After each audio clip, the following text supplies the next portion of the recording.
இனி பிரத்யேக செய்திகள் உங்கள் விரல் நுனியில். இந்தியாவின் சமூக ஊடக தளம் அரட்டையில் தினமலர் சேனலை பின்தொடருங்கள்.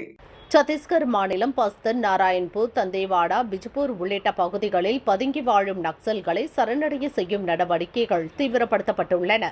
மத்திய ரிசர்வ் போலீஸ் படை மற்றும் மாநில சிறப்பு அதிரடிப்படை போலீசார் இணைந்து நடத்தும் அதிரடி நடவடிக்கைகளால் இந்த ஆண்டில் மட்டும் 1000க்கும் மேற்பட்ட நக்சல்கள் ஆயுதங்களை கைவிட்டு சரணடைந்துள்ளனர்.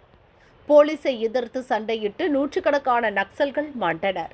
சரணடையும் நக்சல்களின் மறுவாழ்வுக்கு அரசின் சார்பில் பல்வேறு நலத்திட்டங்கள் செயல்படுத்தப்படுகின்றன. சரணடையும் ஒவ்வொருவருக்கும் குறிப்பிட்ட அளவு ரொக்கம், அவர்களுக்கான தங்கும் இடவசதி, வாழ்வில் அடுத்த கட்ட நகர்வுக்கான சுயதொழில் மேம்பாட்டு பயிற்சி, கல்வி, வேலைவாய்ப்பு உள்ளிட்டவை சிறப்பாக வழங்கப்படுகின்றன. இதனால் கவரப்படும் நக்சல்கள் பலர் தொடர்ந்து சரணடைந்து வருகின்றனர். அந்த வகையில் வடக்கு பஸ்தர் பகுதியைச் சேர்ந்த ஆண்கள், பெண்கள் என 21 பேர் அடங்கிய நக்சல் குழுவினர் ஆயுதங்களை கைவிட்டு அரசிடம் சரணடைந்தனர். அவர்கள் வைத்திருந்த AK-47 ரக துப்பாக்கிகள், கைத்துப்பாக்கிகள், SLR வகை துப்பாக்கிகள், தோட்டாக்கள், கன்னிவெடிகள் ஆகியவற்றை போலீசாரிடம் ஒப்படைத்தனர். சரணடைந்த நக்சல்களை வரவேற்கும் நிகழ்ச்சி பஸ்தரில் நடந்தது. இதில் அரசு அதிகாரிகள், போலீஸ் உயர் அதிகாரிகள், ஊர் மக்கள் என பலர் கலந்து கொண்டனர்.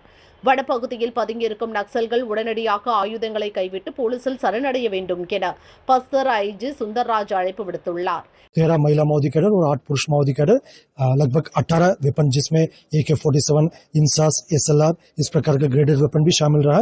उन्होंने समाज की मुख्यधारा में शामिल होने के उद्देश्य से सामने आए थे। उन्हें समाज ने स्वीकार किया। शासन, प्रशासन, पुलिस विभाग ने भी उनको स्वागत करते हुए पुनर्वास के तहत उनके सभी प्रकार का सहायता दी जा रही है। आज एक सेरेमोनियल कार्यक्रम जिसमें समाज के प्रमुख लोग भी, मांझी चाल के लोग भी उनको समाज में उनको स्वागत करते हुए उन्हें स्वीकार किया गया।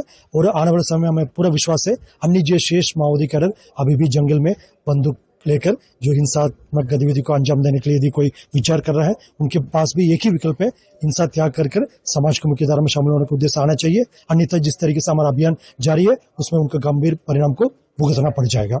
இதற்கிடையே சுக்மா பகுதியில் கன்னி வெடிகளை கண்டறிவதில் போலீஸ், CRPF வீரர்களுக்கு உறுதுணையாக இருந்த மோப்ப நாய் உடல் நலக்குறைவால் இறந்தது. நாயின் உடலை அடக்கம் செய்த வீரர்கள் அந்த இடத்தில் மலர் தூவி அஞ்சலி செலுத்தினர்.